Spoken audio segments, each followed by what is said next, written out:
Bar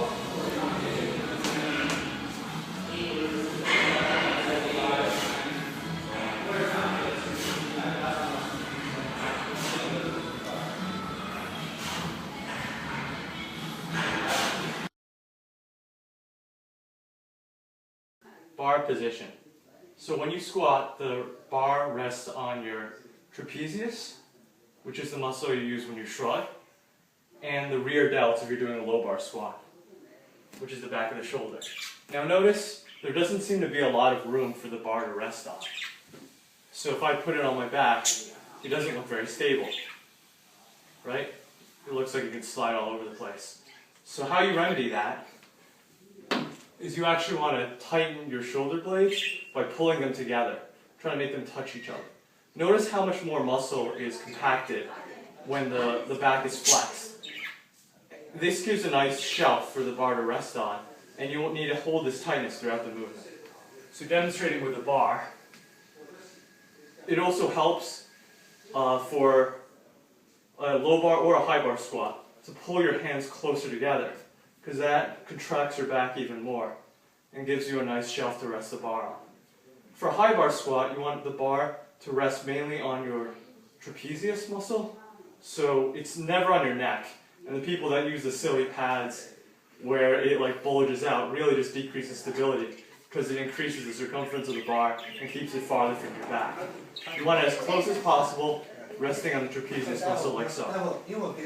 If you're doing a low bar squat, the bar rests a little bit lower on your rear delts as well as your upper back. And when you position the bar, your thumbs can be over if you like, or they can be around. This is up to preference.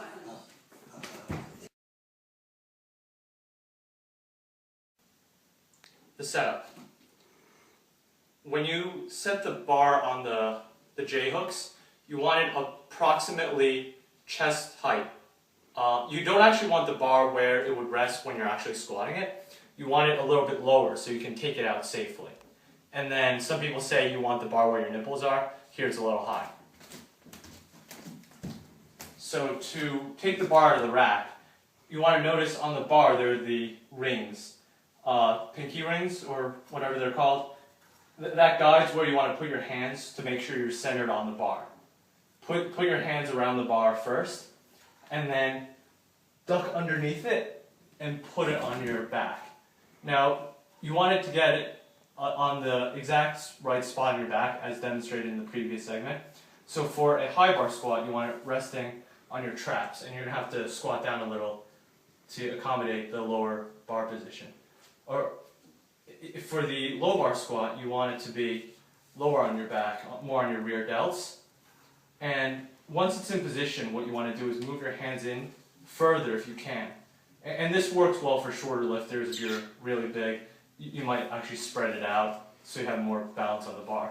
But this way it tightens all your back muscles, and you can put your thumbs either over or under the bar.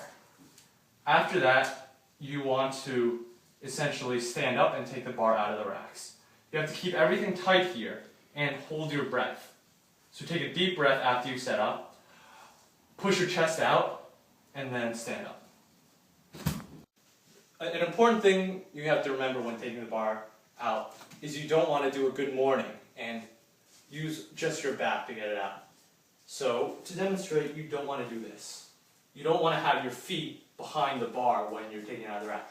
This is fine for really easy lightweights, right? That you can just do this, but it teaches bad practice, and if you're using like 300, 400 pounds, you're going to have a lot of trouble getting the bar out of the rack without hurting yourself. What you want it to do is you want to keep a straight axis from the bar, which often weighs more than your body weight, through your heels. And this keeps everything in position. So when I'm unwrapping the bar, after I set up, I actually want my feet underneath where the bar is, so I can safely use a glute contraction and squat it out without putting extraneous strain on my low back.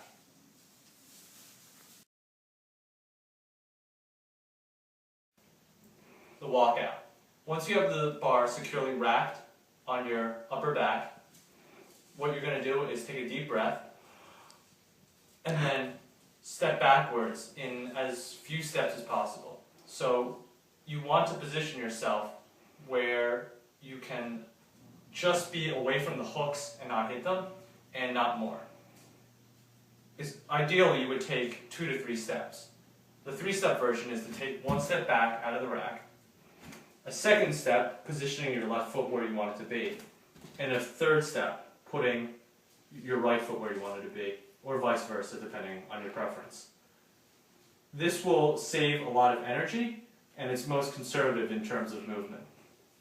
Your stance, you want roughly shoulder width or wider. For a low bar squat, you definitely want it to be wider. For a high bar squat, you can get away with shoulder width, it's fine.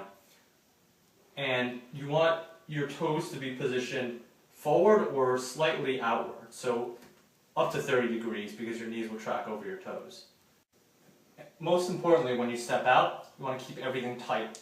So tense up your upper back, tighten your abs, take a deep breath and hold it, and then brace your abs against your held breath, and arch with your lower back a little bit. And this prevents you from shaking, it keeps everything in position, and it makes sure you won't stumble backwards like this guy.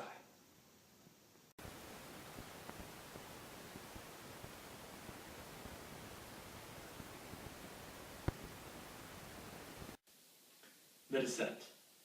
Now that you've walked out the bar and you've positioned your feet appropriately, push your chest up and take a deep breath. Against this held breath, you want to brace your abs, which means you want to tighten them against the ball of air pushing down in your stomach. This keeps your spine straight and allows you to effectively transfer the force from your legs through your spine and ultimately up to the bar. Having taken this breath, you want to descend by pushing your knees out toward the sides. This is the only thing I want you to consciously think about through the movement. As you push your knees out, your hips will rotate outwards, and this is good because it allows you to engage more muscle groups and take stress off your knees. The second major thing to think about is that you want to sit backwards, a little bit like you're sitting in a chair behind you. So as you're going down, your shin angle is close to vertical. Your knees track forward a little bit, but not too much, always in line with your toes. And this brings a lot more muscles into the movement. You want to use your hips, your hamstrings, and your glutes primarily in this descent. As you go down, think about pushing your knees out, and you'll feel there's a hole that your torso can sort of descend through. And then this is what you should be aiming for. At the bottom of the movement, you'll notice there's a lot of pressure and tightness in the groin region. This is very good. And at the bottom, you'll feel what I call a catch, where it sort of feels like there's so much tightness, you can't go further down. And this is the natural end of that movement. From there, you can actually sort of bounce out, and this allows you to transfer the momentum from going down to driving the bar back up, and allows you to handle maximum weights.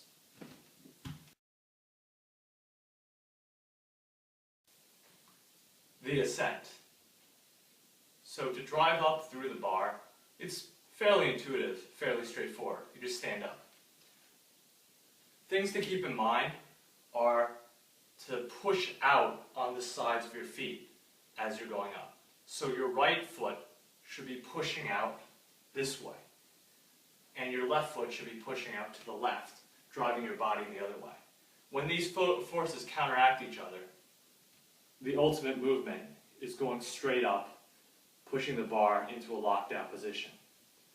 By doing so, you engage your hips maximally and use as many muscle groups as possible to lift the most weight. As you're going up, you have to think about how you want to finish the lockout. So after you're part way up, what you really want to do is squeeze the glutes.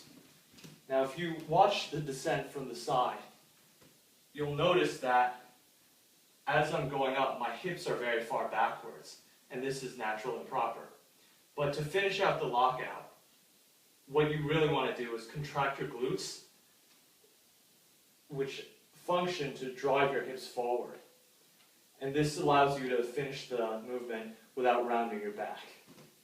So a few common errors you see a lot in the ascent when people can't handle the weights. One is where the knees buckle in. So after you go down, you're struggling with a weight, you do a movement like this. This put a lot of shear force on the knees and is not healthy and can be detrimental in the long run. Ways to avoid that are to consciously push your knees out to the side on the way down and also point your toes out more because your knees tend to track over your toes. So if your toes are out, most of the time they'll stay in line throughout the movement. The second, and probably most common error when it comes to squats and injuries, is that you have too much weight, you can't handle it, or you're not using the proper form. You get stuck at a point, and rather than letting it fall on the pins or let the spotter take it, you try to force it up by rounding your back. This is very dangerous and can cause your spine to have a disc herniation and should be avoided at all costs.